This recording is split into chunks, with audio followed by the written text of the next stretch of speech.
Everyone, it's Suey here from Suey's Book Banter. Welcome to my still fairly newish book channel. Hopefully you are finding things here that you are enjoying. And if you are, please do the like, subscribe, and comment thing. I would love it. Today I'm going to tell you about my 10 favorite books of 2022.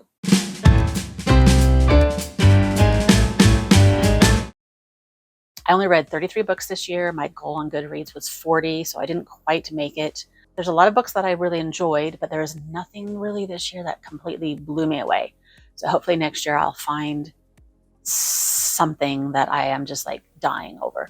Probably my favorite book of the year this year is The Storied Life of A.J. Fikry by Gabrielle, Zevin. I know this is kind of an oldish book, but it's kind of making a new comeback, right? Because was a movie about it, right? I think. I'm Amelia. I work for Nightly Press. This one is my favorite. It is a book about the possibility of finding great love at any age. Don't you just love that? This is not for me. No problem. It's about an old,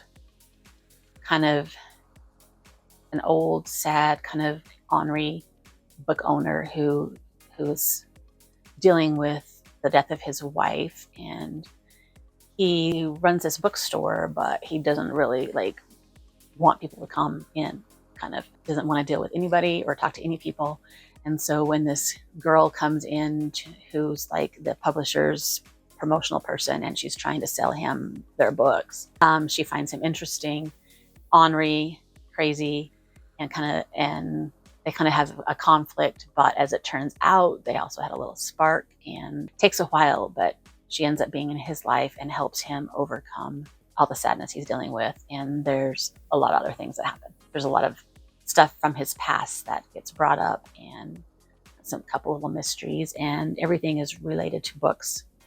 And there's a lot of books that are mentioned, so I absolutely loved it. So yeah, that's probably my favorite one of the year. I also really enjoyed Will Smith's autobiography memoirs, just called Will. My son gave this to me for Christmas last year, and I ended up reading it for book club's memoir month in the summer, and I just loved learning about his crazy life and how he became famous and how he continues to try and ruin his things that are going well in his life, because he's got a pretty crazy personality, as we all know. But he's also says a lot of really profound things in his book, and I just really enjoyed it. So I want to read more memoirs.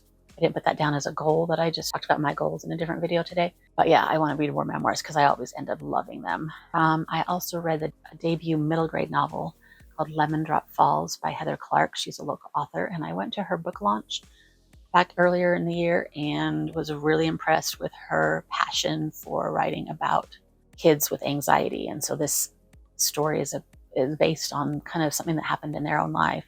It's about a girl whose mother died, and it flashes back and forth between after the mother died and before the mother died. And you kind of see the difference between how this girl is acting, and she's trying to deal with still being a kid, even though she feels like she has all these responsibilities to deal with since her mother's died. And she kind of has a breakdown, and it's really heartwarming and really relatable to today's world.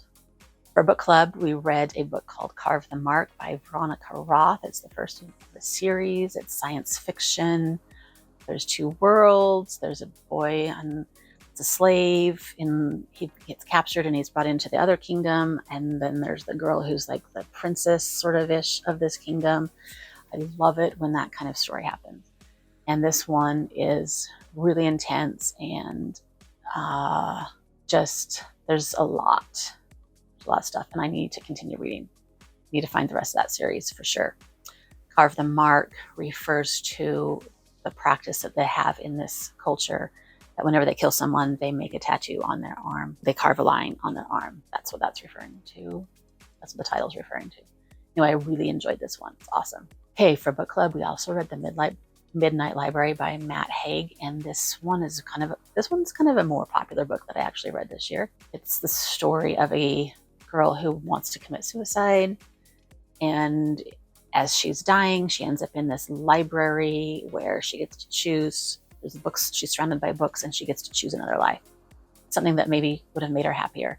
So she picks a book and she jumps back into a different life and finds out that maybe it's not so great. And then the whole book is her living all these different lives, choosing different books out of the Midnight Library and living all these different lives until she can find one that she's happy with or figure out whether she likes her original life or not. It's really, really thought-provoking and makes you really look at your life and realize that even with the problems that we have, maybe we all have it pretty good after all. I also really enjoyed Fingersmith by Sarah Waters. This is one I've talked about since I started the Booktube channel, so you might have heard me talk about it already, but it's a really interesting sort of mystery, disturbing, crazy book where the characters of the book decide to con. It's so hard to talk about this book without spoiling it too much. I've said this before, but anyway, they want to con the girl in the book and take all her money, pretend to marry her, take all her money, and then in the end stick her in the madhouse. Yes, things do not happen as planned. Let's just say that. I really enjoyed People We Meet on Vacation by Emily Henry.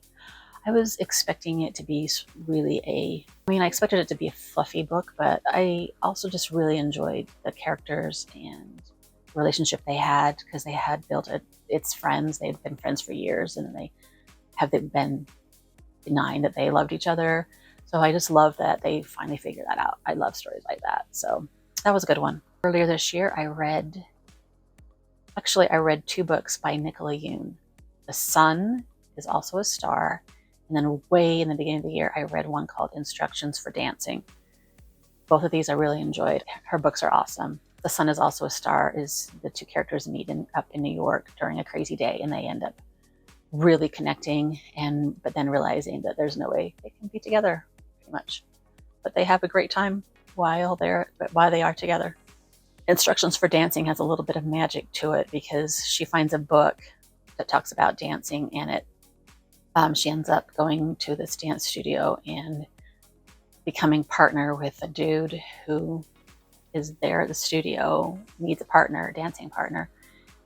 And when she finds this book, it's coming back to me now. This one was like way back last year in January. Anyway, while she has this book, and that she instantly sees their story, their love story, basically, whether they have a happily ever after or whether they break up. And so this is kind of what happens when she sees her own story and knows what's going to happen. So yeah, that is a good one. Finally, for book club, we read The Good Sister by Sally Hepworth. And my book club friends have been talking about Sally Hepworth for a long, long time, and I haven't read anything of hers until this one. And it was really good, very character driven, which I love. And one of those books that has a little twisty turny bit to it also. So I really enjoyed all these books. Let me know if you've read any of these books and if you loved any of them also. I look forward to seeing what will end up on my top 10 list next year. Hopefully I will have a bit more of a list to choose from than 33. So we'll see how that goes. I hope you agree with me that these 10 books are awesome. Until next time, happy reading, everyone. Talk to you later. Bye.